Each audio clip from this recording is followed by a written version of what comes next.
Well, hello, everybody. Welcome again to Don't Get Rusty. This is our January 2024 episode, and as you can see on the title screen there, it's CFI, standing for Checklist for Instructors, how to be and find a good CFI. And so we'll talk, and obviously what we're doing here is we want to focus not only on folks that want to become CFIs or are CFIs, but also people that want to find a good CFI. So we're going to combo both of those things. But before we move on, let's do, as always, a little bit of housekeeping. The first thing we want to talk about is your attendee control panel so that you can interact with us, which we love. So the first part is if you're using a PC, you'll see my mouse moving around the screen here. And basically, what you're looking for is if you'd like to ask us a question, look for the little box that looks like a cartoon bubble with a question mark in it. Then type your question in the box down here and make sure that you hit that send button. Because if you don't hit the send button, we won't get to see it. If you're on a tablet of some sort, then what you're going to be looking for is the little question mark, just like that one. Again, type in your question here and make sure you hit that send bar. And as we always make a note there, it says on the admin panel, we have a thing that shows us exactly when things were received to us from the audience. As always, my name is Chris Moser. I am the Senior Director of Flight Training Education here at AOPA. I was a teacher and I am a flight instructor, as you can see on the screen, and I'm happy to be here with you as always. And of course, joining us steadfastly is my good friend and my boss, Dan Justman. Take it, Dan. That is a cheesy introduction, and I love every bit of it. Chris, that is awesome. Thank you. I like and am pleased and honored to call you my friend as well. So, Dan Justman, Vice President of the You Can Fly Group. I get to work with the high school flight training flying clubs, Rusty Pilots initiatives. We've been busy with a lot of things, especially high schools lately. But I always enjoy being able to carve out some time and join you and others on the Don't Get Rusty webinar series. It's so much fun. Instrument rated private pilot and very excited to talk about CFI stuff today. Very cool.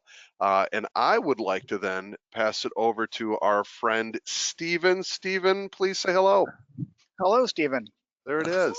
There it is. I'll get that right one of these shows. Quietly peeking through the fence at all of you as I coordinate things. So I work with these gentlemen and all the folks here at AOPA as a coordinator. I get to work in the background on all kinds of fun projects and manage things. It's been a blast as always. And I'm also happy to be here. Awesome. Thanks, Stephen. And hold on, I got to click to make it work. There it goes. Sorry. Would love to take a quick moment at the beginning here to thank our sponsors, Jeppesen 4-Flight Boeing family of companies. With their support, we're able to do this and to have time with the 466 of you that are tuning in right now. I know that number is going to go up, but we appreciate the support. We appreciate you reaching out to Jeppesen 4-Flight Boeing. Hopefully you're in a position to reach out to Boeing to utilize their services and products. We appreciate the support from them. All right, and there it goes. There we go. And also, Stephen, Chris, myself are all a part of the AOPA Foundation. Everything that we do, the You Can Fly teams do, Flight Training Initiative and the others, is supported solely and completely by generous donations, contributions. If you would like to support and be a part of it, please do so at aopafoundation.org. Hey, by the way, Dan, we did have a question really quick from our good friend Scott. He wanted to know, can you get wings credit for this one? Scott Manley, thank you so much for the question. Yes, Scott, you can get wings credit for this. Hopefully you have all registered with your FAAsafety.gov email address. If you have done so and you are watching now, you will receive wings credit for that. Nothing more that you need to do on that end. We've got it. If you did not submit and register with your FAAsafety.gov email address, please email us at ftinitiative@aopa.org, FT Foxtrot Tango Initiative at AOPA.org, and we will make sure to get that in. We'll take a few days for that to get sent to the FAA, logged in on their end, and credited to your account, but that is how it works. So yes, if you're watching live, not recorded, but if you watch live, you will be able to get wings credit for this with your FAAsafety.gov email address. Recording, yes, It is recorded. We are recording this as we speak. You will be able to view that on YouTube at the AOPA Pilot video channel. We've got a playlist there, Don't Get Rusty playlist. So it'll take a couple days to get that uploaded, but you can follow up anything you see here, like, don't like, have questions on from our live presentation. Feel free to go back and do that. You can also access it from aopa.org webinars, the webinars page, webinars.aopa.org. We've got a Don't Get Rusty playlist there as well. Cool. Oh, come on, click. There it goes. Hey, Stephen, it looks like we've got some aviation trivia of the history of the day in the history. You want to tell us about it? Yeah, fun fact, General Archie Old leads a flight of 3 Boeing B-52 Stratofortresses on a first jet-powered round-the-world nonstop flight. So it took them 45 hours and 19 minutes. They understand how to do some in-flight fueling and things like that. You got the path down the bottom corner there showing how they made the route all the way around. And of course, in the 50s, you know, some of the military power had to prove that we could do it. So. Yeah, I thought that was kind of interesting too, and that reminded me of like the old fleets of, I want to say, because I used to teach history, and it was the Great White Fleet or something like that going around showing American power. So in this case, like we could drop a hydrogen bomb anywhere. Get there within hours and get all the way around the world. So exactly, pretty fascinating. So, all right, well, let's get back to our topic here. And so again, excited to be here with all you guys. What are we doing today is the key question. And what we're going to talk about today is we're going to talk about, well, number one, what is a CFI? And we'll go into a little bit more detail about like why we would even want to talk about this topic today. How do you become one? And that'll be kind of, I'll do a brief summary of that rather than going into a lot of detail. What makes a good CFI? That's where we're going to spend a lot of our time today, is like, what makes a good CFI? What should you be looking for? Or if you are a CFI or looking to become a CFI, what kind of things should you be doing to make yourself one of the best CFIs? And of course, I'm not letting the students off on this one. We're going to talk a little bit about too, what makes a good student too, because there's responsibility there as well. Good point. Finally, how do I find a good CFI? So we're going to get into all those. There is a handout today, so make sure you check it out. I put a bunch of, and in fact, I'm going to have that over here so I can view it. Put a bunch of links that might be useful for some of the articles that I used in prepping for this, or just things that I thought might be useful. So check out the handout. I know it's over in the little menu part. You should be able to find it, and if you have trouble, I know that we will post it with the video and all that good stuff too once it gets on YouTube. All right, let's get moving on to it. All right, let's start with our poll. As always, what is, not the same question every time, of course, but what is the most important characteristic of a good CFI? So, Stephen, if you go ahead and roll the poll, and let's take a look. Roll the poll. So, choice A being, is it patience?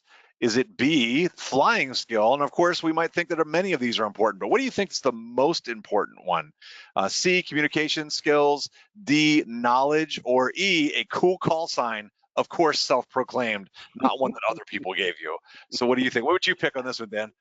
Well, the self-proclaimed part, I feel like that goes directly against the official rules of getting a call sign, isn't it? But I do love the answer. For me, if I think back of it, this is a tough one because I would like there to be an A, B, C, and D option for this question. But I think if I had to answer one, I would say knowledge. Knowledge would be the one. That I've got questions, I've got concerns. The CFI is able to support, lead, guide, and put me on a pathway to success, even if the other things are not up to snuff as well as their knowledge is. So I say knowledge. Final answer. Final answer. Do you want to check the crowd? Because we're going to see that here in a moment. I'm not phoning in a friend. That is my final answer. So it's obviously a good choice because you got to know what you're talking about if you're going to do it.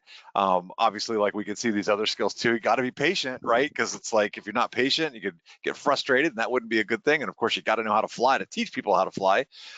And then, of course, the other one, communication. But I'm thinking the best, it's probably the cool call sign. That's got to be the best option. I love it. So we'll see how many people choose that. I did see from the answers there was another all of the above. So I think our listeners, our viewers are on the same page there. Yeah. Well, of course, I would agree as well. But if you say all of the above, then you got to throw the cool call sign in, I'm thinking too. All right, let's go ahead and see our results here for the audience. We'll go ahead and show that. And as you can see, look at communication killing it. Impressive. At 69% of the audience. So that I do believe that probably is, I probably would pick that one too, because if you can't communicate all these Good things point. that you know or can do, you're not teaching. So I think that's probably is a good choice there for that one. And then obviously patience did well, and knowledge. And look, I love it. 2% is always picking my silly answer at the bottom, the cool call sign. 2%, is that? I think that's going up a little bit, isn't it? It's usually around 1 or Okay. 2%. Okay. So somebody out there gets my Traction. sense of humor, and I appreciate it. Traction. Oh yeah. All right, let's go ahead and close the poll, and let's go. Let's get into this thing. Cool. So the first part is, what is a CFI and why are they important? And I know Dan and I both have stories that we're going to share briefly here. But the first thing, let's just talk about, for those that may not know what it stands for, it's FAA Certificated Flight Instructor. So it's someone who has gone through the proper training and tests, because there are tests that we'll talk about, to become a flight instructor. And of course, what does a flight instructor do? They are an aviation teacher, coach, mentor. They do all these things. And why are we talking about it? Because really, they are probably one of the most, if not the most influential person on your career as a pilot, whether that's a recreational type pilot or whether you're going on to be a professional pilot, and whatever that case may be. And you're unlike, unfortunately, I probably should say, you're probably going to run into fortunately, some really good ones. Unfortunately, you'll probably run into some not so good ones. And I know for me, I had both experiences. I can remember my very first instructor, even though I had 3 instructors during my private pilot rating, just because stuff happens. He moved on and went to the airlines and that sort of thing. I actually went to fly C-130s in the Air Force. But I can remember the stuff that he said to me about when I was going to solo. I was so nervous on that first solo, but even now when I'm flying a 172, I still hear his voice in my head of, like 110. What's the exact phrasing he would use? It's, 110, 10 degrees of flaps. Below 85, I can put in 20. Those things I got from him and stuck with me. So very strong. And then, of course, I had one that was not so good during my instrument rating that did some things that, like, I use as great examples of what not to do. What about you, Dan? Yeah, similar story, but mine was the other way. When I first started flight training, I went in and had an instructor, a nice enough guy. He was definitely motivated to get to the airlines and was focused on that, but that's all I knew at that point. I was new to the whole aviation industry and the whole process of flight training, so I didn't know any better. I just thought that was. The one thing I remember him saying was, on my first day was like, basically, oh, I had no business doing that. There's too much competition. There's not a future in aviation. Great that you're coming to get your lesson, but this, you're not going to succeed. And it's just like insane now thinking through that. Like, I can't believe that was the experience shared with me at that point when I'm coming in. I'm excited. I want to get into this. I'm spending money. And I was basically being told to that person that I was supporting at that point in their careers, was that they didn't have a spot for me, and that was rough. So I thought that was just kind of the way it was, and we did a good job progressing through flight training, as good as we could do. But then he did leave for the airlines, and then I had another instructor, and it was a completely different situation. They were supportive and encouraging and interested in my success, and made all the difference. So maybe a bit of advice for people just getting into flight training, or maybe they've already started flight training, but if the experience doesn't seem quite right to you, you're in control. You're the ones calling the shots. So feel free to interview and ask and look around for CFIs that work best for you, your learning styles, and that will help support you in your flight training journey. Totally agree. And I know Scott, I see Scott on there. Some comments coming through is like people talking about the fact that got to be qualified as an educator as you are as a pilot. We're going to talk about a lot of that when we get into the content here today. And so I completely agree with you as well, Dan. Is these folks, you want to find the good ones, and we're going to hopefully give you some tips, things that you should expect. And if you see things that we're saying you should expect and you're seeing kind of the opposite, that's a flag to go, maybe I should be looking for a different instructor, because there's really no excuse for not providing a good experience to your folks. And telling people, I had a guy do that too during part of my training, saying the same kind of thing. And the same part is like, I tried this. He was just kind of grizzled and burned out on it, and just didn't think it was worthwhile doing. But luckily I had plenty of other really good instructors that helped me to succeed and go forward. All right.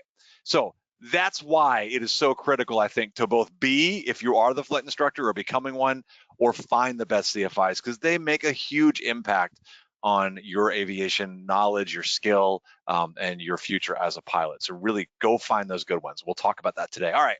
So let's get into a little bit of the technical part here. We're going to do quickly an overview of what are the types of CFIs and how do you become a CFI. And like I said, I'm going to spend the majority of the time today talking about the characteristics of what a good CFI does. So I just wanted to cover some of these mechanics here, some of the nuts and bolts. We see a lot of times people throw around these initials, CFI, MEI, CFIA, CFIG, CFIII, all this other, CFII or whatever. So I wanted to explain what those were. In reality, there is a CFI certificate that you get, and is it that first bullet there? You can see it's CFI or MEI. What those really are is that the CFI certificate is someone who is allowed to do VFR instruction in a specific category and class of aircraft or category, that sort of thing. So you're going to see someone who's got airplane single engine land or airplane multi-engine land. All that the MEI stands for is it's a multi-engine instructor. They are certified to teach in a multi-engine airplane. And so that's the AMEL stands for airplane multi-engine land. You can see that you're going to see all kinds of other different classes there, helicopters, gliders, etc. Sometimes I was looking around on websites just out of curiosity, and I saw things like people listing their credentials as CFIA or CFIG. All that means is CFI in an airplane and CFI in a glider. But in reality, it's all the same CFI certificate. It's just which type of aircraft are they allowed to instruct VFR in. Then the other one that you'll see people use is that CFI-I. And that just means that they are a CFI and they can teach someone instrument flying or give an instrument rating. They can train someone for their instrument rating. So that's all that means. So in reality, it's all CFIs. It's just the privileges that they have or the things that they are allowed to teach. So hopefully that clears a little bit of that up. There is one other type of CFI that you may come across, which is the sport CFI. And those are CFIs who are allowed to instruct in sport aircraft. The CFIs I talked about above are also allowed to give sport training, but there's a special category for folks that do not, and we'll get into this in a second, that do not have their commercial pilot certificate, but just fly sport aircraft. They specialize in sport aircraft. They can get a CFI rating so they can teach other folks to fly sport aircraft as well. So that's what the sport CFI is. And then finally, the one thing you'll notice above, I didn't mention things about balloons or airships. Interestingly enough, there is no CFI for balloons or airships. What actually happens there is commercial pilots that are rated in balloons and airships have the privilege of then instructing other people in those. And I'm guessing because it's a relatively small audience or a small population that might be doing those things, it's obviously very specialized, because most of us can't go rent like the Goodyear blimp to go fly around. So that's how they train those folks. So if you're interested in doing those things, you would want to go talk to folks that do that sort of training, or go to an operation and ask who's available to train them and becoming a balloon pilot or an airship pilot. Any questions before I move on? Chris, an interesting concept which makes sense. We had talked about it with my example about the CFI didn't feel like it was necessarily a good fit for me because of the level of service provided there. But it does go both ways. Is that that CFIs there's chemistry with certain students that way. So that doesn't necessarily mean that it's a bad situation or anyone's doing a bad job there, but that there's certain personality types click better than others, and that's as an agreeable characteristic to work towards with the CFI and a student as well, as it goes both ways.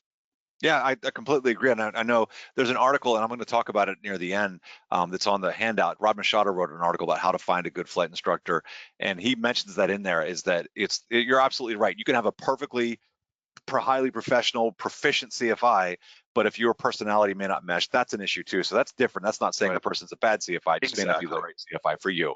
So we'll talk about that, of course, coming up. Cool. Okay. Now, so how about some of the regulatory requirements? And again, I am not going into every little nut and bolt detail here. If you're actually going to go and work towards your CFI, then you want to deep dive into the regs, but this will give you the broad overview of the general requirements. You got to be 18 years old for any of the CFI ratings, so whether it's the CFI, as I mentioned, for the VFR instruction or the instrument or even sport.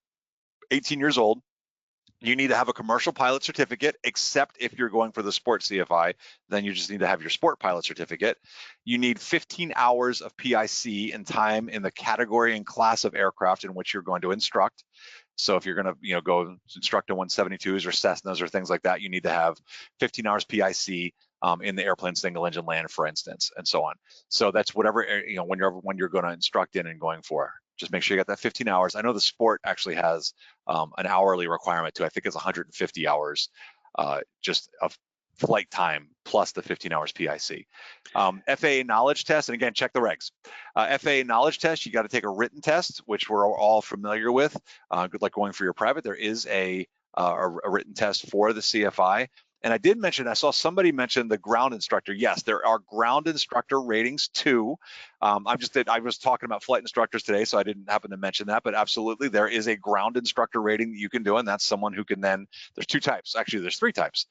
There's the basic, advanced, and instrument ground instructor. The basic ground instructor can do the ground training for someone getting their, I suppose, sport, rec, and private pilot certificate. The advanced can do any of the certificates except for instrument. And then there's the instrument ground instructor that can teach someone the ground stuff for an instrument rating. So that said, it's very similar in terms of these other ones. The requirements are in the regs there too. You'll see them in the, I know that I mentioned here the 61 180s and so on. I'll talk about some of that in a minute. But you need to take a fundamentals of instruction test. That's what ground instructor or flight instructor, they do that. In fact, ground instructors also have an FAA knowledge test. They just don't have to do a check ride. They take the two tests and then they go to the FSDO or submit that stuff and then they get their certificate. But for a flight instructor, they need to do these two tests and then take a check ride. You'll see there noted that if you are a certificated teacher, like if you have a state teaching certificate, or there's a couple of things that they mention in the reg, there's 61 183 for the CFI or the Sport CFI 61 407, but there is an exemption so that someone who is a certificated teacher, go look at the reg for the details, then you do not have to take the fundamentals of instruction test. And then also we had someone who sent an email into us, and I'm sorry I forgot the person's name, but they did ask about what if you're had experience as a military instructor, like in the Air Force or the Navy or something like that, and they are allowed to also get their CFI.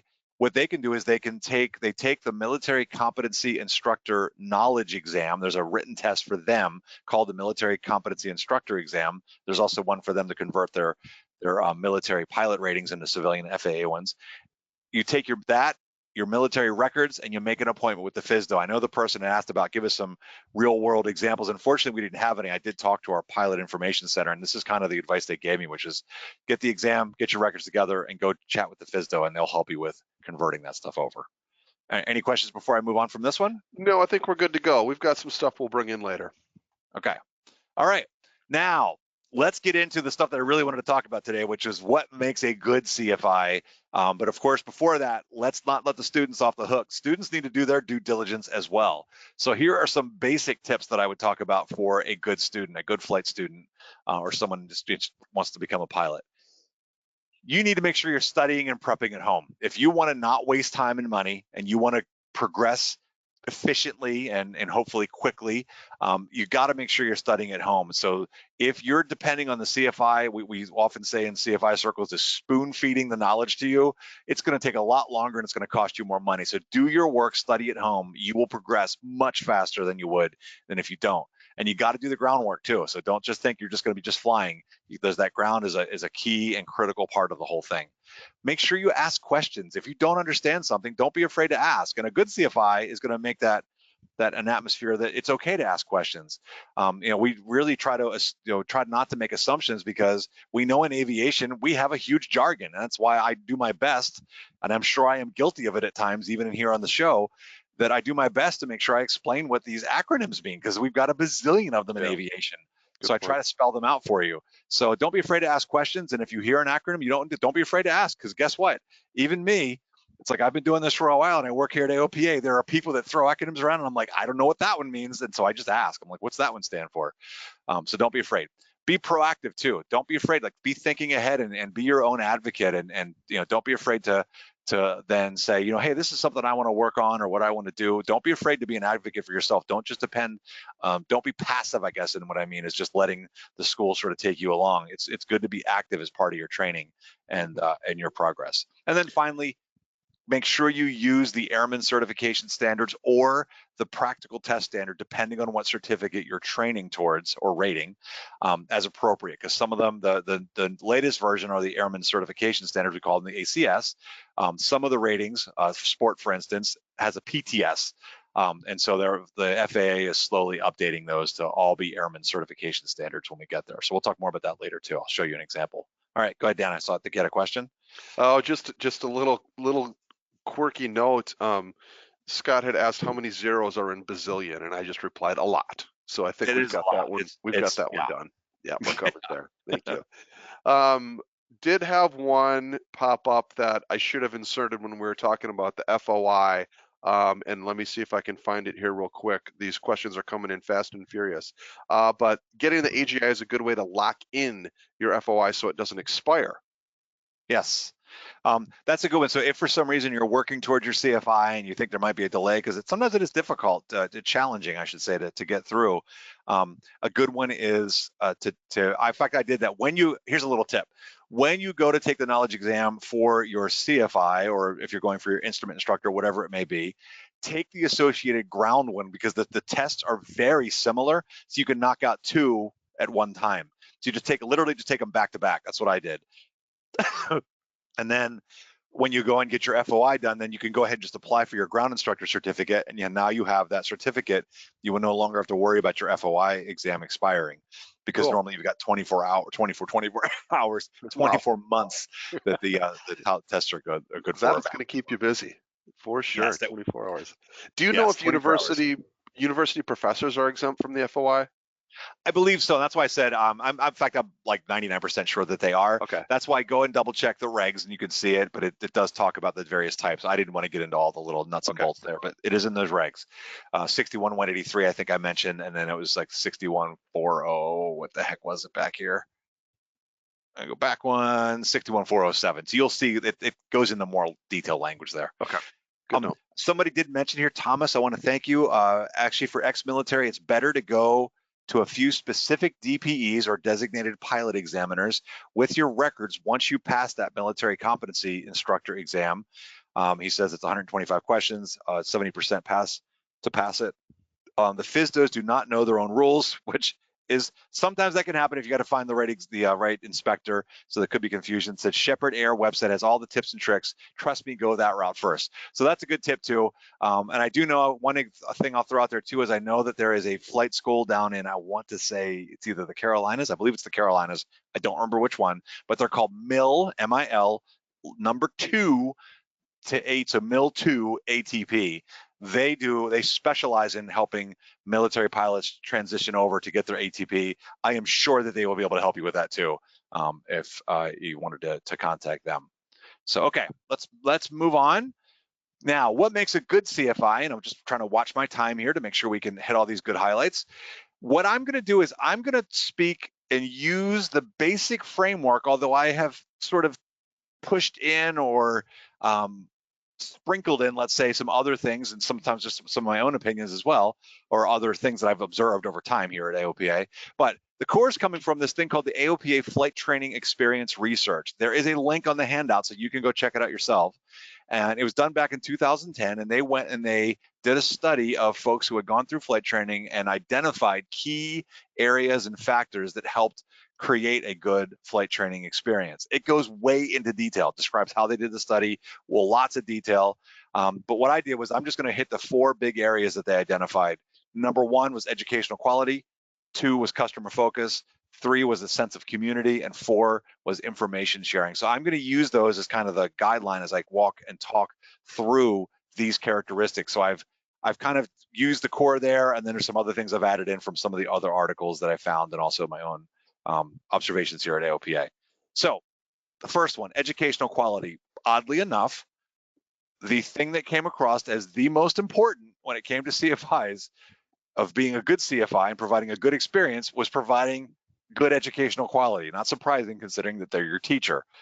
So what were the things that folks said and found to make it a good flight training experience?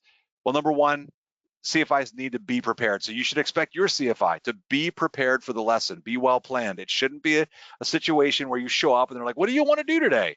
You know, they should already have a plan. In fact, they should have told you what that plan was prior to you, like even before that, like the end of the previous lesson, they should have said, next time we're working on this, these are the things you can study. So the CFI should plan carefully, and they really want to plan in a way not only to allow the student to be prepared, but also not to waste the student's time and money.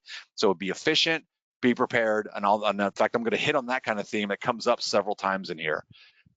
The CFI, your CFI, should be clear about what you're doing and why. So one of the things I'll talk about in a little bit too is that a good CFI will often, they'll ask you, what are your goals and what are your aspirations as a pilot? You know, was it to use it for your business? Is it to go on and be a professional pilot? Is it just to go out and have fun and, you know, go on trips with their family, whatever it may be? And then they can tie those things in to what you're doing and help explain, why are we doing this particular maneuver or task or whatever? How does this help me reach my goals? So the good CFI will be able to tie those things in as much as possible. They should be using a syllabus. And so what I mean by this is there should be an organized plan for how things are going to progress. That plan helps the student to be prepared, because if I know what's coming, I can do that study at home. Remember I said a good student's going to study. So helping them study and be prepared, so that way they don't waste their time, because their time on their own, they don't have to pay for it. They can be taking it all in, and then they come to the CFI and they can ask questions, and boom, they're ready to go fly, and they can minimize the amount of time it takes to learn in the airplane. One thing that I'll say too is that the airplane, and this is a common thing you'll hear from CFIs, airplane is an awful classroom because it is noisy, there's stuff happening, there's traffic, it's bumpy, you know, and it's like, and I know all my CFIs out there all know too, but when we're watching the student, you can see them get overwhelmed and they really can't listen to a lot of the input. I know one of the things that I'll do is if there's something that I do want to talk to my student about, I will take the controls and say, hey, my controls, and I want you to focus on what I'm going to explain right now. And I try to keep it brief and then move on. So really important. The other thing that a syllabus will do is it helps reduce anxiety. And this is not just me saying it, or this is not even from the research. This is from my graduate research that I did I have a master's degree in aviation education from Embry-Riddle. And in there, some of the studies that I read and some of the research that I did, they showed that using a syllabus, not just in flight, but actually in any kind of education, reduces anxiety because people know what's coming. And so it makes it easier for them to be learned because it's no surprises coming and that sort of thing. So they helps them prepare. So it reduces anxiety and helps the students succeed. And it actually, they even said reduces the anxiety for the instructor as well, mainly for the student, but even the instructor. Good CFIs are going to use the ACS and the PTS, right? So we want to have that's part of that organizational part. And what is the Airman Certification Standards, or the PTS, the Practical Test Standard that I mentioned on the student slide? If you look on this diagram, it's probably kind of small, but you can also go look this up and Google it and find this. But this is your check ride. It literally is all the things that you have to do and know that the examiner is going to expect you to know when you go for your check ride. I can remember not finding out what the PTS was, and I'm not even going to get into when I really learned how to use it, but I remember when I was doing my private, it was still the PTS. And I remember finding out right before my check ride that we're like, oh yeah, well, look at the PTS. I'm like, what? And then they showed me, and I'm like, you mean all this stuff is in here? Like, I didn't know that that's what it was for. Nobody explained that to me. So CFIs are going to make sure that, yeah, it's literally like it's the cheat guide in terms, like they can't ask you anything that's not in there. So if you look on the diagram there, or that picture, you'll see that's the ACS for steep turns, and it shows you all the things that the performance requirements, the knowledge requirements, what they want you to do for risk management. It's all there. Yeah. So really, really cool. With that, Chris, we did have a note come in from Devin who said, I'd received advice on not focusing on the ACS too early in flight training. Any validity to that concern? Maybe it's the depth of focus. Maybe don't get so dialed into the parameters, like the exact altitude or where you're falling. It's more so keep that in mind, and because that's the standard you're going to be tested on. You should probably train to those standards. Yes. But just any more thoughts on that? Yeah, what I would probably recommend here, especially with an initial student, because when you get into like later ratings, they should just be jumping right into the PTS and the ACS.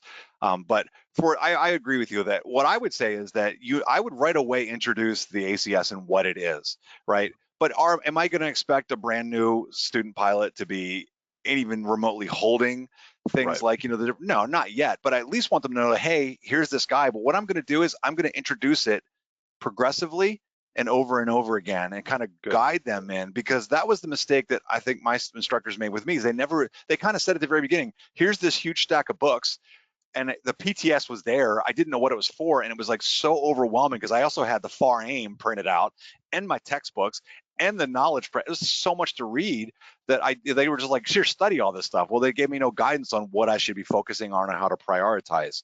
And I was a school teacher at the time. Like I was in the middle of my the first half of my teaching career, and so I was looking for that guidance. I wanted to know. So I just went to the textbook and just focused on that. Like I'd gotten assignments for that. So that's what I focused on. And I didn't pay attention to the other stuff because it wasn't emphasized to me. So I would recommend for instructors, yes, introduce it right away, explain what the basic concept is, let them know, and then reintroduce it several more times, especially as you're getting closer to check rides and other things, other milestones. You can then be introducing, kind of showing like, hey, now we're getting closer and we're progressing. Now we want to start getting to those standards as they start getting more and more proficient. All right. And then I see somebody mentioned here, Herb, saying we think the ACS is the test guide, but it isn't a training guide. It isn't a syllabus. We focus on the basic skills and ground knowledge. Yeah, I'm going to talk about that too. I agree. So it's not in itself a syllabus. It needs to be reorganized. And in fact, I think I forgot to put it on the slides coming up, but we have AFTA, AOPA Flight Training Advantage, that we've created. We use the ACS or all the tasks out of it, and then we organized it for you. So we'll mention that at the end. Maybe put a link in the chat. I can't believe I forgot to do that. All right, do the ground training. What I mean by this is not just the student needs to do ground training. I'm probably going to create a little controversy here, which I sometimes like to do. Ooh, I love these. But I have heard some CFIs that are just like, I don't do ground training. Just go do the online course and come to me when you're done, or go to the online course. I don't do that stuff. I just fly. I completely do not agree with that. I think that CFIs need to be, number one, I mean, hopefully they're all doing, a good one's going to be doing a pre and post flight briefing at the bare minimum. But I really strongly believe that they need to be helping the student prep for the oral and knowledge exam too. So, because it's not just a thing where it's like, go memorize these questions and then go take the test and we're done, and I'm not worried about that. If you do it properly, the written test, the knowledge gained in doing that, totally can sync up with what you're doing in flight. So my preference is that I am then teaching them and helping them prep and giving them prep assignments for that written test as we're going through. Because to me, from my own experience, VORs, for instance, make zero sense until you've actually used one. And so sitting there, and even the written test then takes it to a point where it's like the written test questions, admittedly, sometimes are just like, what are they even trying? We don't use it that way, but at least if they have a practical knowledge of what the VOR does and how to interpret it, then they can sort of figure out and kind of depuzzle what the FAA question is trying to get at. So I think it's really important to CFIs do ground training. Yeah, and if you think about it this way, outside looking in, I'm not a CFI, but if I think about it from that perspective, if I put myself there, the oral is half of the exam. It's the oral and then the flight portion for the check ride. And the CFI is signing off saying, that student is ready to go 100%. And if they're not doing ground with them, how do they really know if that student is prepared for the exam? And at that point, the CFI's got their bacon on the line because they've signed off on it. So yeah. I guess outside looking in, that makes sense to me. I will say even some of the ones that I may not fully agree with, they'll I think at a minimum they're doing that little bit of prep before the check ride, but I really strongly believe they should be doing it all along the way. I think that that's the most effective way to train your student well. All right, what makes a good CFI? I want to make sure I watch our time here to make sure we don't get behind. But what makes a good CFI? Educational quality. It's just 2 slides on this. There's a ton on educational quality. The rest have just 1 slide each. But they need to be invested in their student success. They need to care. And in fact, I know somebody mentioned who trains new CFIs.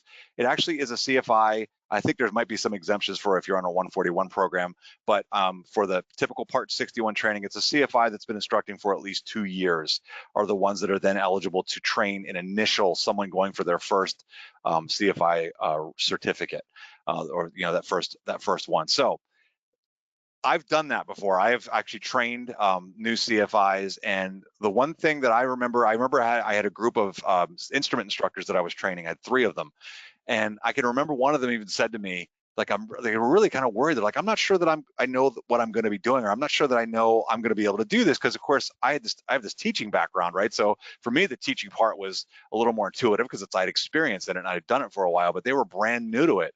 Mm. And I remember saying to them too, and I really believe this, the fact that you care means you're going to be all right, because that means you're going to work at doing it well. So they need to be invested. You need to care about your student success. So if you feel like your CFI does not care about your success, or they give you sort of, signs that they just, all they're there for is to get their flight time and move on, that's probably not a good CFI to be with, or at least have a conversation. If not, choose a new one. Ask students about their flying goals. A good CFI is going to ask them about those flying goals, and I mentioned this earlier, and then they'll use those flying goals and motivations to tie in to the lessons to help motivate and keep going forward.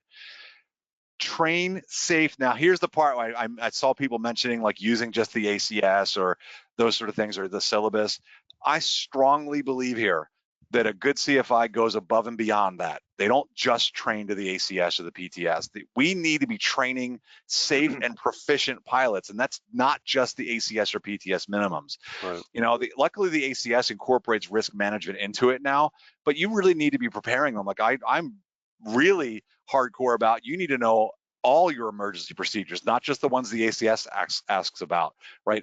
Every situation that I can think of, because I want you to be prepared, and I want you to give you tools to be able to handle unexpected situations and be safe. So go above and beyond. I want you to be a really good pilot, not just someone who meets the bare minimum. Good CFIs are professional. They should exude somebody. This is actually one that from some brainstorm session that we had, somebody mentioned, when the CFI is able to be calm, they've got this air of calm, that goes over to the student too, and helps them to stay calm as well. And then we just had a video that we did for the AOPA FERC, the Flight Instructor Refresher Clinic we were talking about. We did a couple of CFIs together, and we mentioned the part too about, if you as a CFI, let's say that whether you're a new CFI or even an experienced one, if there's things that make you uncomfortable, go seek training on those. Go and expand that. I've done that before, like when I was a little nervous about, I can remember doing my commercial training, being nervous about stalls, and then go seek training, get training. In fact, me going through my CFI really helped me overcome that. I'm no longer afraid of stalls because I understand them much better. Now, going through my spin training really helped it a lot, to understand what that's all about and how to recover from it. So seek training on things that make you uncomfortable. Even as a CFI, keep expanding your knowledge and your proficiency. And then finally, they should be available to answer questions even outside of lessons. The people have said over and over again, whether it's in our survey or in this study, that was a thing when they were, and in fact, I remember doing that too when I was instructing full time. I would have students that would call me, hey, I'm studying this, I just got this quick question, and I was more than happy to talk to them about that. Okay. Let's get to the other areas here. So one slide on each of these. So 3 coming up, and we got 12:42. So just watching our time. That's Eastern time, of course. What makes a good CFI? Well, the next aspect is customer focus, or really you could rephrase this, customer service. They should be on time for lessons, if not early, right? So they shouldn't be showing up like 10 minutes after the time was slotted, like, oh, hey, and now I'm ready. I mean, every once in a while, something like that may happen because, sometimes you can get delayed on a previous lesson. But if they're doing that all the time, that's not good. That's not professional. They should be asking this question: what can I do better for you as your CFI? So if they're not seeking your feedback as a student as well, and if you're the CFI, ask your students this: how can I serve you better? And I would do that periodically through training and say, what can I do better for you? Because I want to know, because maybe it's something where I'm teaching a certain way and it's not the best way for them. Help me know that so that I can do a better job for you to help you succeed. That's a good point. Provide useful outside resources on training. So not just necessarily just the training stuff, but if you know of good articles, whether it's in AOPA source or Bold Methods, a really common one and really good stuff, whatever it may be, make sure you're sharing these things to help the folks that help your students out so they can progress. Avoid teaching. Here, my gosh, this is the huge one, and I think Scott's going to agree with me on this one. Avoid teaching material in flight that could be done on the ground. Do not, I had during my instrument, I told you I had an instrument instructor that I had an awful experience. He tried to teach me how to shoot a DME arc, if you know what that is for my instrument pilots out there, in the airplane before he had even shown me what an instrument plate was. I didn't even know what an approach plate was. We had just been doing basic attitude instrument flying. And he's like, okay, turn 10, twist 10. And I'm like, I don't understand what's going on. I don't know what you're trying to have me do. And so that was something that should have been done on the ground. And in fact, I remember after that lesson, I got down on the ground and said, is there like a syllabus or something that I can refer to so I can study ahead of time? Because I have no idea what's coming. So it's really frustrating for me. So make sure you're doing things on the ground. Don't teach things in flight that could have been done on the ground less expensively and more effectively. And then use a simulator too. I love using a sim, even throughout private training, to teach certain concepts before we go on the airplane, because I can pause it, we can talk about it, we can see what happens, and then we go on the airplane. Now we can just take those things, learn, and move on. This is from the research study. Use cost-effective ground group lessons when able. So whether it's a ground school, or maybe you're teaching several students in the same, going through the same training, or maybe at your flight school where you are, maybe there's a cadre of people going through the private. Teach them together. That helps them save money, and then they can even help each other study. Make sure the aircraft are well maintained. Now, this is typically a school thing, but I can tell you from my own experience too, that I had that same instructor. I remember not knowing then, but knowing afterwards. We had an aircraft that had little things, nothing like, I don't think they were unsafe necessarily, but clearly the airplane was being flown illegally. There were things that were broken that should have been, deferred or whatever, and it was not being done. And I didn't know. And I can remember my instructor just sort of like glossing that over and trying to like sort of bury that. So make sure that the aircraft are being maintained properly, and basically in terms of saying like, hey, we're not going to fly aircraft that aren't legal. Schedule lessons in advance to ease student planning. So the big thing here is, it's again that customer service part. Help them ahead, help them know what's coming, and try to be flexible to accommodate their schedule. So try to schedule around them as much as possible, make it easier for them, provide that good customer service. Any questions on this one before I move on? Nope, good to go. Keep rolling. All right, last two before we get to the kind of the wrap up part here. What makes a good CFI? They provide a sense of, or an introduction to, the aviation community. We know that this is critical. Help students become part of the aviation community, whether it's introducing them to others, as I mentioned here, and really work to help them feel part of something special. Why do we become pilots? Usually it's because we love aircraft. I'm not going to say just airplanes. I love airplanes, but there are all kinds of other things too, right? Helicopters and gliders and everything else. So we're doing it because of that, but also some folks are also drawn to that part of it's something special to be a pilot. That's not common. In fact, it's kind of really rare. And so help them to feel part of that, to be introduced. Not like the person that you had, Dan. It was like, you can't do this anyway. I mean, what kind of thing is that to do to somebody? You got no business doing this. There's no future for you. Right. It's like, for me, it was my dream since I was like 6 years old, seeing Star Wars, and like, I want to be an X-Wing fighter pilot. That's where it started for me. And so it was huge for me to go through this. And so make it special for them. Did you say X-Wing fighter pilot? Yes, I wanted to be an X-Wing fighter pilot as a kid. Awesome. That was my dream. And then that led into wanting to be a fighter pilot. And then, that didn't happen because we didn't have the internet. And I didn't know you didn't have to have perfect vision. But yes, I've gotten to fly airplanes, and that's been really cool. Recognize student achievement. So make sure a good CFI is going to do this, and make sure that if your CFI is not doing it, you might want to ask them about it. This is one thing I know for me.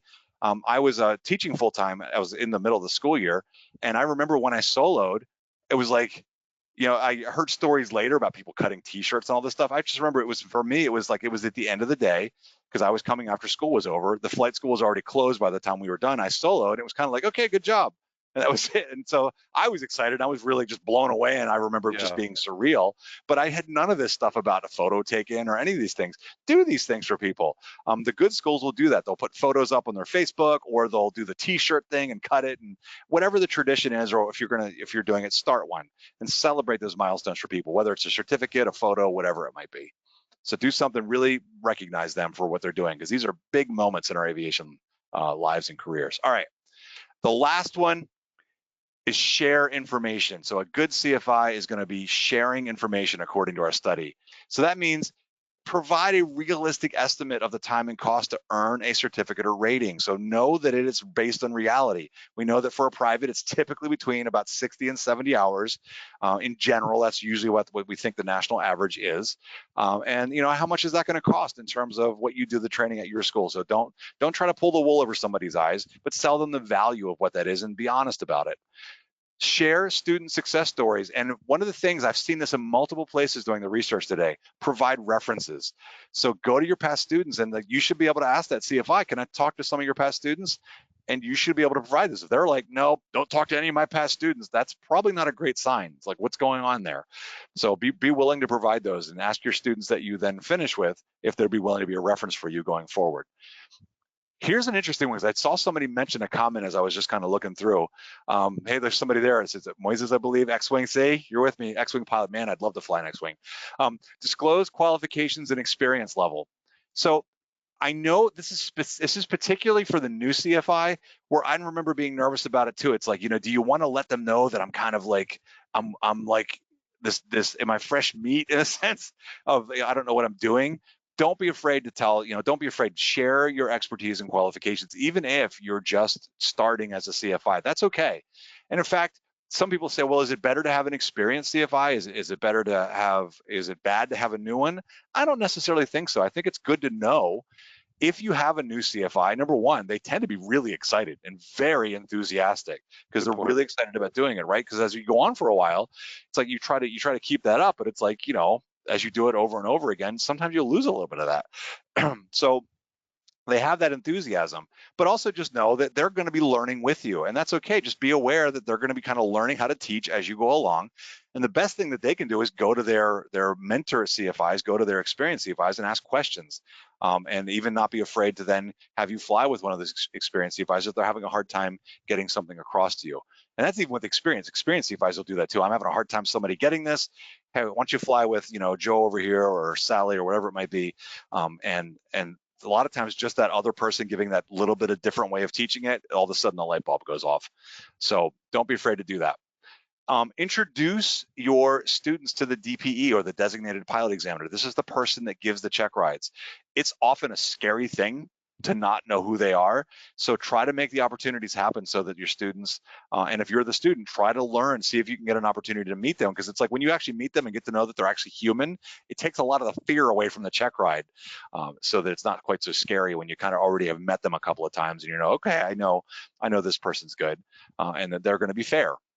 And then finally, if you're moving on, so if this is the CFI, if you're moving on to the next step in your career, let them know. Let your students know, hey, I'm going to be in 6 months or in a couple of months, I'm going to be reaching the amount of time, and I'm going to be going to the airlines or whatever it may be.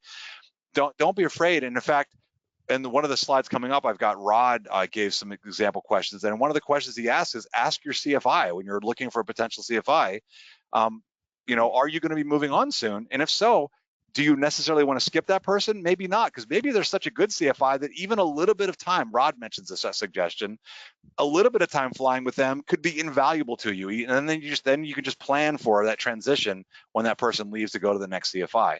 And so as a CFI, make sure you're passing along good records to help that student transition as easily as possible to the next CFI.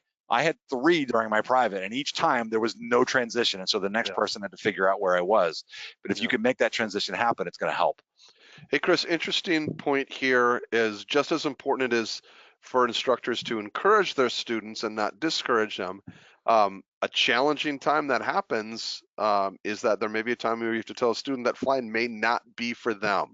Any thoughts as to navigating that circumstance? I'll tell you what, can we hold that one until because I want to make sure I get through it, and I would love to talk about that one and address that one. So bring that one back up, because I would like to give my thoughts on that. All right, researching CFIs near you. What can you do? How do you find these good CFIs? Well, check out the articles on the handout is one place. We've got our AOPA Flight Training Experience Awards. I have that linked on the handout too.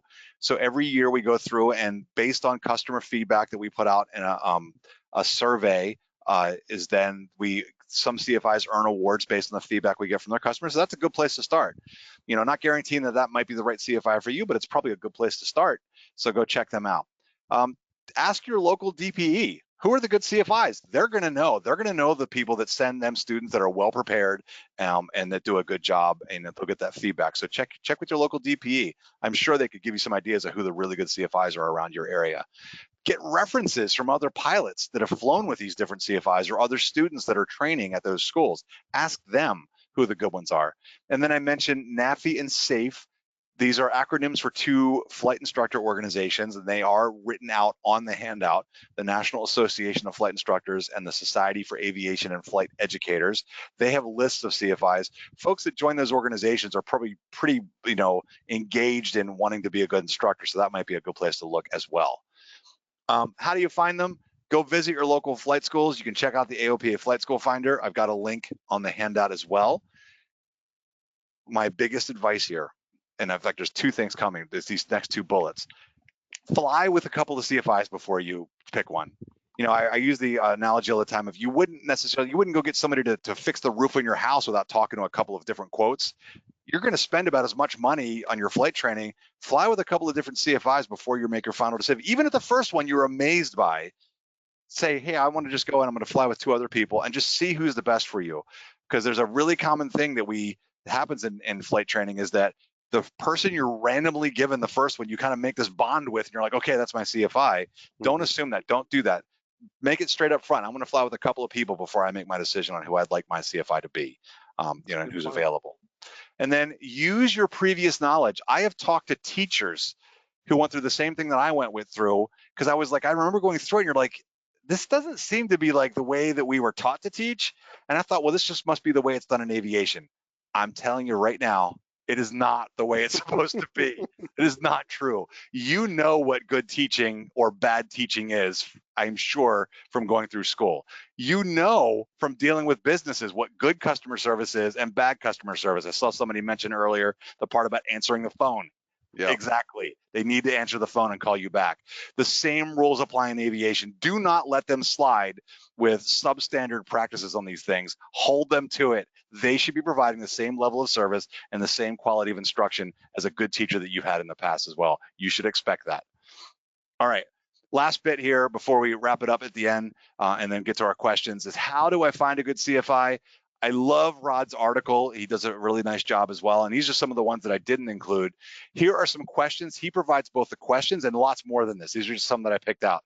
But he also provides suggested answers or things, the kind of things you should be looking for. So it's a great article.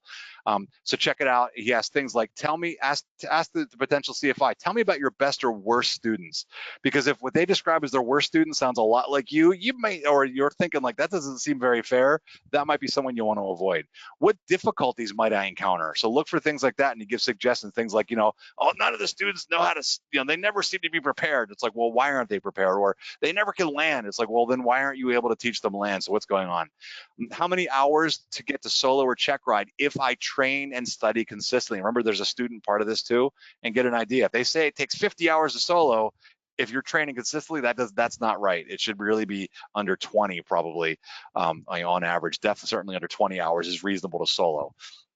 How many private pilots have you trained, and how many have passed on the first attempt? So in other words, what's your pass rate? If they're somewhere below 80%, that's probably not great. If they're on like only 30% of them pass the first time, that's not right. There's something wrong there where they're not making sure they're ready before they go. And then what are your chances of being hired? And that's the one I already talked about. Okay. Last wrap-up thought, and then we'll get to the sort of the wrap-up parts and the questions. How do you find a good CFI? What I'm going to recommend to you is look for the CFI who will guide and challenge you to become your safest and most proficient that you can be. That's who you want. You don't want somebody who's like a salesman that's going to be like, hey, we'll knock this out, get this done in quick time, no problem at all, and everything's super easy. It's like you want someone that's going to be pushing you, not in a bad way, but definitely challenging you to grow and become better. You want that person because they're the ones you're going to learn the most from. And you need to be ready to commit yourself to that expectation and be that CFI too. You're not being mean. I'm not trying to scare people away, but at the same time, you're trying to push those boundaries a little bit to get them to learn and become better. So you definitely want to challenge your students and help them grow. Okay. I think here is the last bit when we'll do the official end, and then we're going to hit up all these questions, and I'd love to hear the other stuff we've got. So yeah, Dan? We've got a good list of questions here. I want to just take a quick moment here. We are with AOPA Foundation, the philanthropic arm of AOPA, the Aircraft Owners and Pilots Association. A tremendous community and resources available, opportunities to save some money as well. We love serving general aviation and protecting your freedom to fly. Would encourage, if you are not an AOPA member, please look into that and become one. AOPA.org/ membership. All right. Hey, before the questions, let's do this part too really fast. Next episode, we're doing something a little different because we were having a hard time picking one. So we're doing a viewer's choice on our next episode. So right now, Stephen is going to roll a poll here momentarily, but we wanted you to tell us. These are some topics we came up with that we thought were kind of cool, but we wanted you to pick it out. So for the next episode on February 15th, the day after Valentine's Day, would you like to hear and pick which one you like? I've got a presentation that I could do on how to use an IFR approach plate for VFR pilots so they can actually get safer at night flying. Or we've got one that we've had, and these are based on requests we've had from people in the past, one on making stalls maybe not so scary. What can we do to make stalls not so scary? And then the third one is C, raising your emergency procedure skills. So taking it to the next level. What can you do to make your emergency procedure skills a little bit better? How can you raise those up? So we'll give you just a moment to do that. And then we'll get to in fact, wait, we can leave this up while we take the first questions. All right. Here's one that just came through from Mike regarding pilot saturation. Every person should know when they are saturated. I totally agree. And so that's a good comment. And in fact, what both the student and the CFI, I think would be good to know that. The CFI, we will, I know from experience, I will read body language and I can I'm always watching. Are they getting tired? Are they getting overloaded? Which is one of the reasons I often say, hey, let me take the controls a second, whether it's to give them a break or it may be like, I want you to be able to focus on what I'm saying. Because while we're actually flying and they're busy, it's just all consuming. And so you might remember this from your own training. You hear the CFI talking, but you don't really know what they're saying. And so that's why I purposely will do that. So, and it's good for the student to know too, like when you know you're at that saturation point, let the CFI know, like I'm getting tired, or hey, I need a break, or I can't process, and have the CFI help you with that one. All right. We got 70% vote. I'm going to let it go just a little longer, and then we'll tell you what you guys have chosen. Go ahead, Dan. Lots of just notes on time building CFIs haven't been a great experience. And this was a neat tip for consideration was perhaps consider finding an older CFI and just it's not 100% guarantee on that, but if you get an older CFI, they may be less likely to be there just for time building and may have more experience and may provide for an opportunity there for great flight instruction. So interesting thought there. Yes, and I'd say again, just like what Rod had mentioned, and my own thoughts too. When I talked about that new, I think he mentions it in his article, and I agree with that part. There's value to be had with both, and so even the ones, it's like you may have run across some that say, and that just maybe the school, because I know I worked at a school where it was definitely focused on folks going through the professional pilot track. Of course, I was fortunate enough to have teaching experience that really helped me, but I really found that most of the instructors there did really care. And I think that's the main thing. If they care about what they're doing and they're trying to do a good job, and if you're the CFI, even if you're just one where you're just looking to that next thing, I'm looking for a year and a half, I'm moving on to the airlines, do your, take some pride in what you're doing. You're helping, and think about the impact you're having on these students. Do a good job instructing those students because you're making your future co-pilots, right? So think about it in those terms, or the other people flying airplanes around in that other traffic. So do a good job and take care of what you're doing. And I want to tell you, becoming a CFI, I never learned about flying so much as I did when I started teaching. I never learned about landing so much as when I started teaching it. So you really can gain a lot and become a much better pilot. And in fact, airlines love CFIs because they have to get good at crew resource management. They have to be able to communicate with the person in the cockpit with them. All right, let's go ahead and close the poll, I guess, Stephen. We'll look at the results. It looks like emergency procedures is what they want, and it's kind of fun because I've got some fun ideas for that one. So next time we're going to do emergency procedures. Somebody did ask about the AOPA's take on the ACS. Stephen, would you mind putting in the chat a link to aopa.org/AFTA? That's Alpha Foxtrot Tango Alpha. And I'll give you a real quick rundown on that. Now, Dan, I know is super well versed on AOPA Flight Training Advantage, or AFTA, as we call it, AFTA. Basically, what we've done is we have it's an electronic type syllabus, and it's adaptive. So we've taken all the ACS tasks that are in the private. It's only private pilot for right now, private and sport and rec.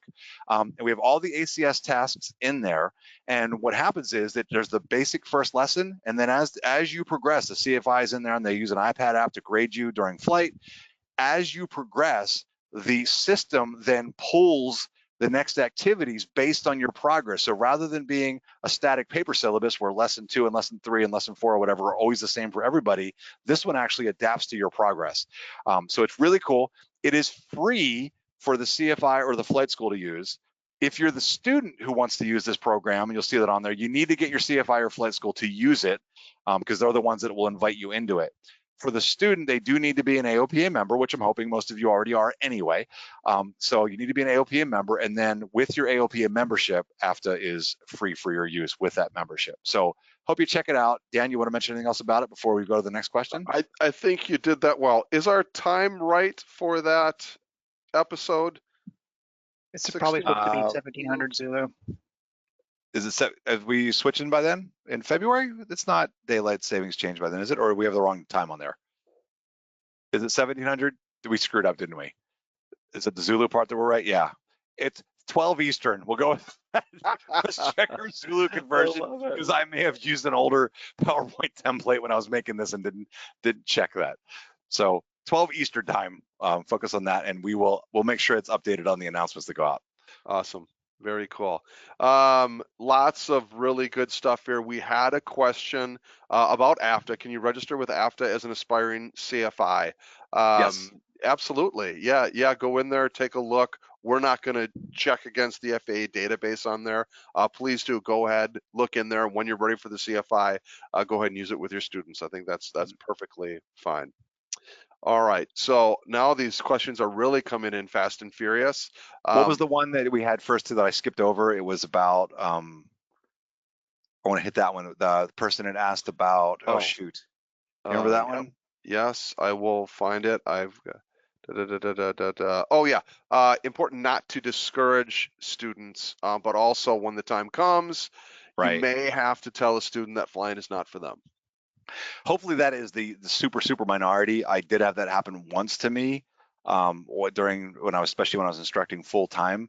That's a tough one. And in fact, what I would say is make sure that you go through kind of a process. That's like, if you feel like somebody's just not quite working out, have some other CFIs fly with them and make sure you're talking to other CFIs, getting some advice, see what they think, have them fly with some other people or train with somebody else as well.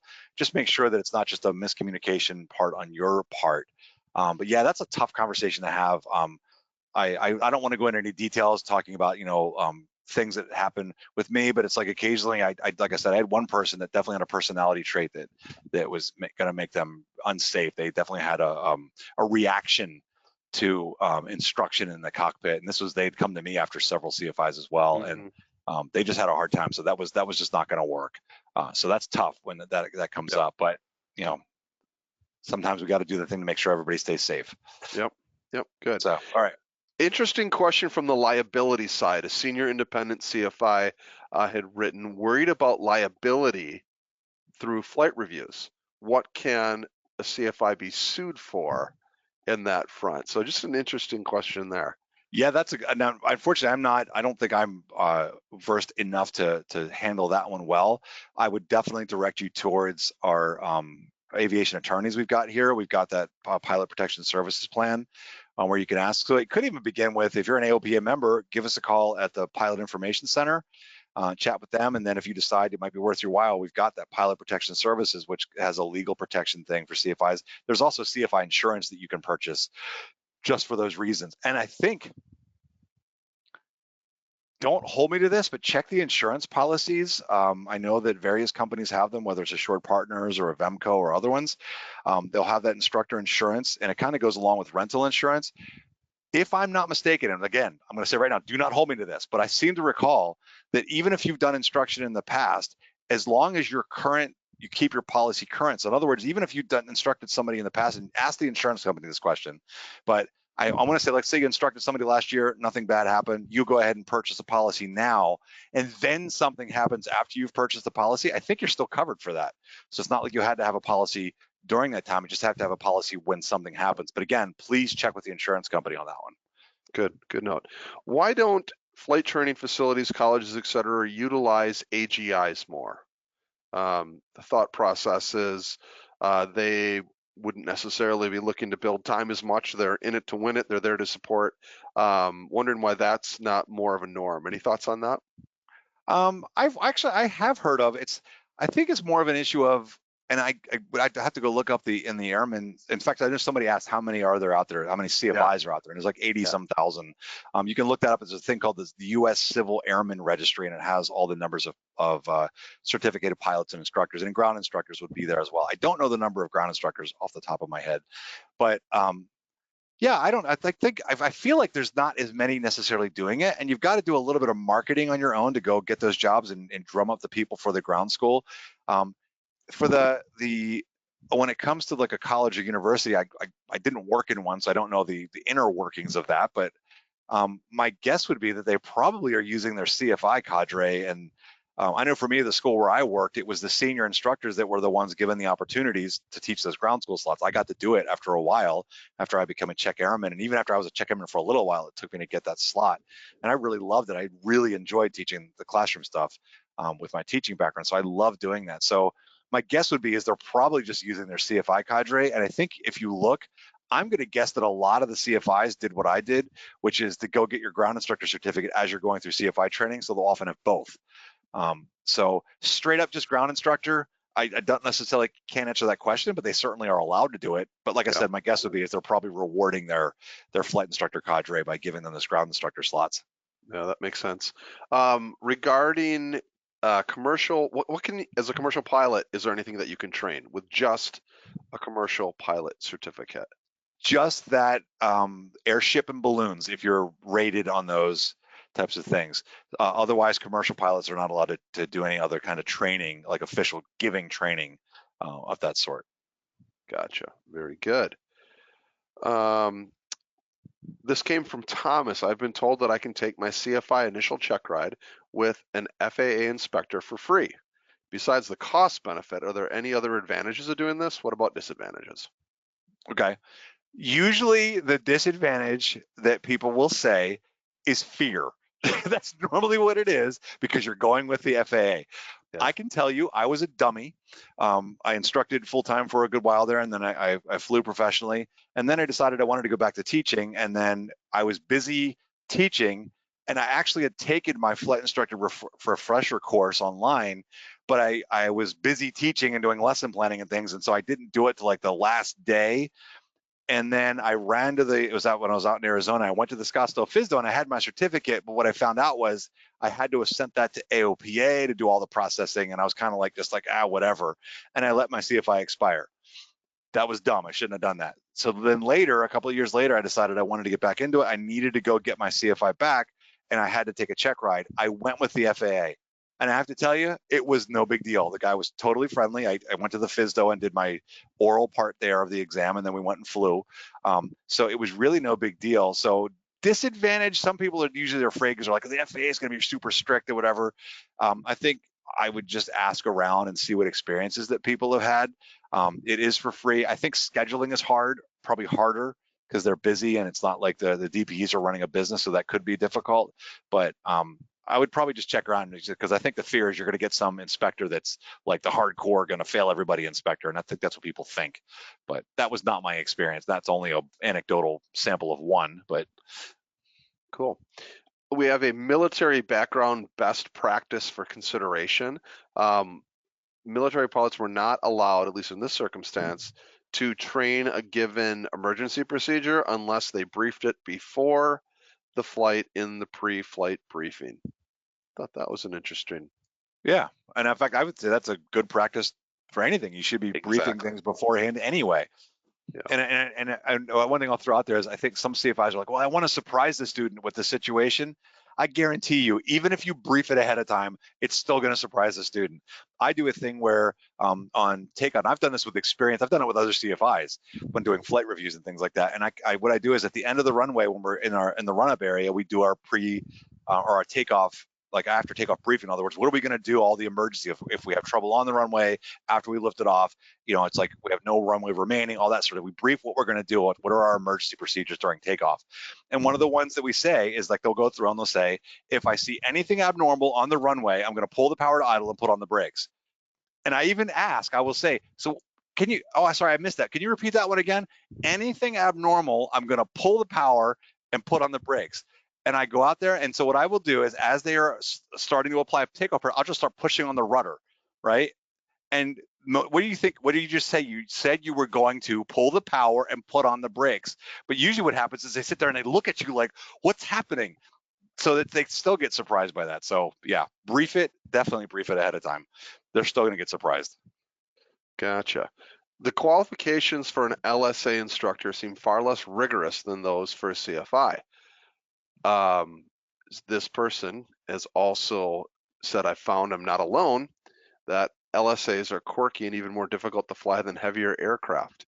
So it seems strange that the rigor for instructing seems less than the demands for the aircraft. Any thoughts on that? I am not well versed. The only LSA that I've flown is the RV-12. So it's like I'm not going to remotely say that I'm an expert on light sport aircraft when it comes to that sort of thing. My guess would be that I know that generally it's kind of like in gliders in some sense too. The actual systems and operation are a little they're not as complicated potentially. I'm not saying there's not as much skill, because there's definitely skill involved in any of these things. I'd say an equal amount of skill, but I think that's probably why they think the systems and the training requirements there's not quite as much stuff to do as there is for, let's say, a private pilot certificate. So that's probably why they lowered it down. That's where that's that key question. Asked about the person's experience, and like what kind of experience do they have in flying and how much time do they have? Use this to help you judge who it is. So unfortunately, I don't know that I can give a definitive answer to that question. Okay. Quick kind of review. Where can they find the handout sheet? We've had a couple pings on that one. So that should be in the menu there. Of course, I'm looking at the presenter menu. Stephen, can you help them maybe where that is, what you're seeing on the audience view? Oh, I don't have the iPad up and running today, but it's usually on the interface bar. There's like a little document looking like a wavy page thing that you can click on. It's over on that sidebar where you do your questions. And it's a PDF download. You click on that and you can get the download there. Yeah. If you're having trouble, you can contact me at ftinitiative@aopa.org, and I can always send it out to you manually as well. And that's on the bottom of the screen right there. You'll see it. Contact ftinitiative@aopa.org right there. So that's your deal right there. How about today's slides? Any ability for our viewers to get those slides? I can do that as well. Keep in mind that lots of requests take me time to respond to everybody.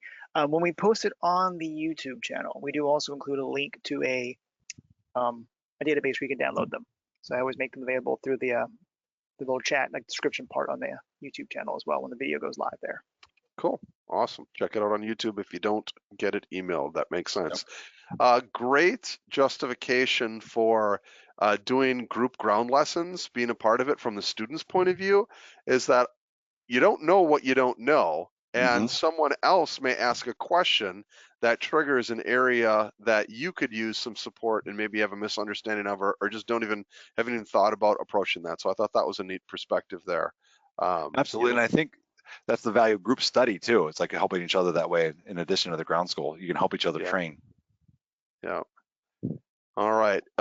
One person who's actually left here, but I thought it was a neat story, was this person was once told by a CFI that they were not pilot material. And then they were happy to report that they are now a flight instructor and an air show pilot. So there's that part. And that's why maybe if you come across it, go get at least a second opinion, try flying somewhere else. Because it's like, I wonder if in some cases it's just that, like, you come across somebody grumpy like Dan did that says things like that. It's just that's crazy. So it's like, that's your dream. You keep working towards it. Yeah. A note from Bruce is that you do not need to be a CFI to join SAFE or NAFI, and there's tremendous resources there. So don't wait. If you're considering doing that and looking for some information with those two great organizations, don't hesitate. You can join at any point. Or at least apply for application or apply for a membership there. Here's a note from a new CFI. You don't have a pass rate. You're just getting started. How do you answer that question? Then you say exactly that. That's part of that disclosing your qualifications, to say, hey, I'm brand new. I'm super excited, and then let them know, like, I'm going to be asking questions and I'll be working with you, because we have that happen here at AOPA. We just had somebody that just passed their CFI ride too, and in fact, a colleague of ours is going to be training with that person, and so it's okay. Like I said, it's nothing necessarily wrong with a new CFI. Be patient and just know that they're going to be learning along with you, because there's a curve of learning how to teach, but they often make up for it in their enthusiasm of what they want to do. I have to tell you, it's like they're going to learn, and just work with them. You're going to be learning things together. But Yeah. the thing is, they've passed their check ride, so they're going to keep you safe. It's just more about it's the part of the teaching part as they develop their skills there. Yeah. Yeah, they've got the knowledge. It's the practical application needs to develop a little bit over time, but that doesn't mean that they won't provide an excellent experience right off the bat. And maybe we make another plug here, Dan, because in AOPA Flight Training Advantage, or AFTA, that was one of the things we did in there. There are resources for the private rec sport, but for each of those maneuvers, we actually went in, and it was me and some other CFIs that went in and wrote tips, both for the student and for the instructor, on how to teach things to help that curve, especially for the new CFI, to help that learning curve. Because that was the major thing, is like, how do I teach this stuff? How do I be effective? What are ideas? We put that stuff in there for them. Yeah. Interesting thought. We were talking about trying out different instructors at the beginning of training as you're getting started, but also there's benefit for doing like a proficiency flight or a stage check with another instructor if you're doing part 61. Similar to what happens with the 141 program, is that you could do that with a 61 program and have some great benefit, because people do teach things different ways, and something may click with that student based on the experience of the other CFI. I thought that was an interesting thought there. Should I worry if my CFI says in private training that I never need to file a VFR flight plan? I would probably try to judge that around the rest of the safety culture that they're building. And remember that, especially if we're talking about going on a cross country, you're the pilot in command, even as a student pilot when you're solo. So yeah, if you're going on a cross country, I'd recommend file the VFR flight plan. Just make sure you remember to close it, of course. But yeah, I don't know that it's like I think there's probably a little bit of a debate about that, because some folks will say, well, if you're using flight following, it's the same thing. It's not exactly the same thing. So I recommend, if you're going on a long cross country, it's a good idea to follow your flight, or file a VFR flight plan and use flight following. Use them both. So yeah, like I said, I wouldn't make that as a one question sort of be all end all. What's the rest of what that instructor's teaching you, and are they teaching you to be a good, safe, and a proficient at risk management, I guess is what I'm trying to get at. Are they doing a good job with the rest of it? That makes Ask sense. them about it. Ask them why. All right, so now we're getting into questions that I haven't seen yet, so bear with me. Are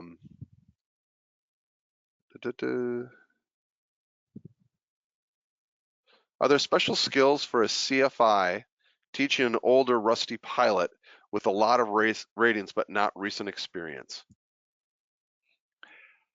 That would be one. Again, it's like, even as a rusty pilot and you're going to pick a CFI to get you back into flying, do the exact same things that I recommend for somebody new. And especially because you've already been through flight training, hopefully you've got an idea of what it is that will help you learn.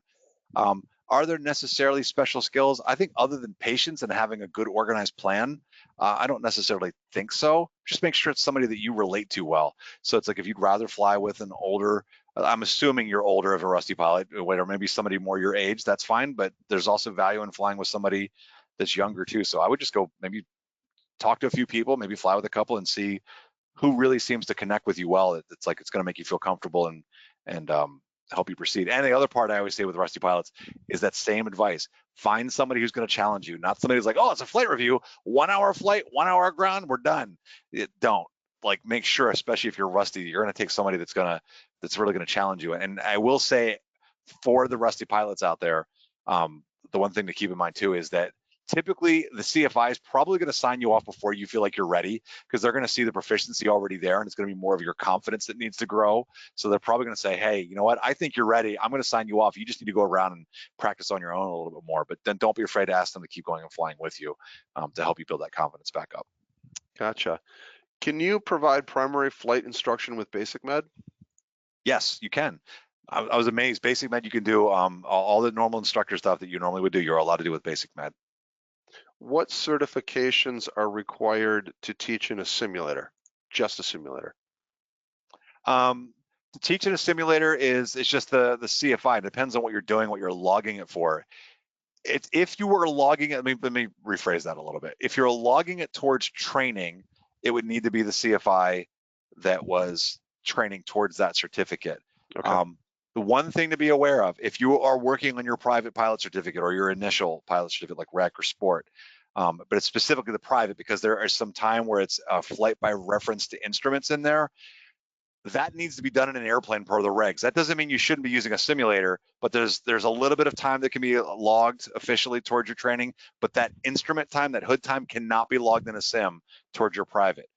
Well, and honestly, it's like there's a couple of hours that are allowed to be logged towards the private. You can certainly log those to help you. It's probably not going to be an issue that most people aren't finishing in exactly 40 hours, Right. but the value and the learning to be gained in a sim is worth paying for it and spending that time with your instructor, even though it won't necessarily all be logged towards those training times. I'm telling you, it's going to help you proceed and learn and progress faster. Gotcha. A neat question to end on, I think, and this is going to draw on you, Chris, because I know this represents you well.